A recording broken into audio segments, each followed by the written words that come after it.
মুখর না হলেও ঐতিহ্য রক্ষার তাগিদে বছরের প্রথম দিন হালখাতা করেছেন নারায়ণগঞ্জ নিতাইগঞ্জের ব্যবসায়ীরা। তারা জানান, কিছু ঐতিহ্যের শিকড় এত গভীর যে আধুনিকতার শত ঝাপটায়ও তাকে টিকিয়ে রাখতে হয়। হালখাতা সেরকমই একটি ঐতিহ্য। হাবিবুর রহমানের তথ্য ছবিতে প্রতিবেদন। লিলি হালাল বিউটি সোপ, বিএসটিআই কর্তৃক সনদপ্রাপ্ত দেশের প্রথম হালাল বিউটি সোপ। দীপ্তিময় উজ্জ্বল ত্বকের জন্য। বাণিজ্যনগরী নারায়ণগঞ্জে হালখাতা উৎসবের ইতিহাস দীর্ঘ ২৪৫ বছরের। আগে হালখাতা উৎসবের কার্ড ছাপা হতো। কার্ডে হিন্দু ব্যবসায়ীদের জন্য মাটির সরাতে কলাগাছের পাতা, ডাব এবং দেবতা গণেশের ছবি থাকত।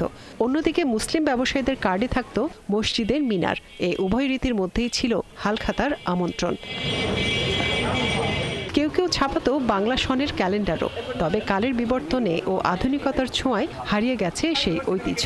কিন্তু এখনো কোনো কোনো ব্যবসায়ী সেই পুরনো ঐতিহ্য ধরে রাখার চেষ্টা চালিয়ে যাচ্ছেন। ঐতিহ্য আমরা ইচ্ছা করে ধরে রাখি এই কারণে যে বছরে একবার তো ক্লোজিং করা উচিত। নতুন বাকি বার্তা যেগুলো আছে সেগুলা নতুন পুরাণ করি, মিষ্টি মুখ করি। উৎসব উদ্দীপনার সহিত আমরা নববর্ষ পালন করতেছি আলহামদুলিল্লাহ। নিতাইগঞ্জ ব্যবসায়ী মালিক সমিতির সভাপতি শঙ্কর সাহা বলেন, ১৭৭৭ সালে শহরের দেওভোগে শ্রী শ্রী রাজা লক্ষ্মীনারায়ণ জিওর আখড়া প্রতিষ্ঠা হওয়ার পর হিন্দু ব্যবসায়ীরা তাদের বাংলা বছরের প্রথম দিন আখড়ার ঠাকুরের চরণ ছুঁয়ে নতুন খাতা খুলতেন। মন্দিরে আমরা কিন্তু খাতাটা নিয়ে যাই, ওইখানে পুরোহিতের আমাদের ব্রাহ্মণ দ্বারা এটাকে পূজা করা হয়।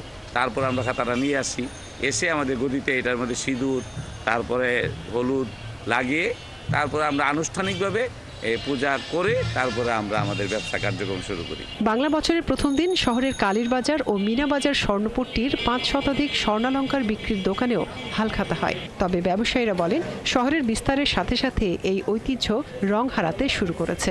আগে যেরকম একটা কাস্টমার আপনার দোকানে এটা আপনার একবারে রেগুলার ছিল, এখন কাস্টমার মনে করেন যেখানে সুযোগ পায়, যেখানে কম পায়, যেখানে সুযোগ সুবিধা পায় সেখানেই ও এটা এপিল করে। তো যার দরুন মনে করেন আপনার যে কাস্টমারকে নিয়ে যে পয়লা বৈশাখের যে অনুষ্ঠানটা সেটা এখন অনেকটা ওই সংকুচিত হয়ে গেছে। মানুষে মানুষে বিশ্বাস, আস্থা ও গভীর সম্পর্কের প্রকাশ ঘটত হালখাতার মাধ্যমে। তবে রং ফিকে হয়ে এলেও ব্যবসায়ী মহলে এখনো রয়েছে হালখাতার চল। মনিরা কাজরি, ৭১।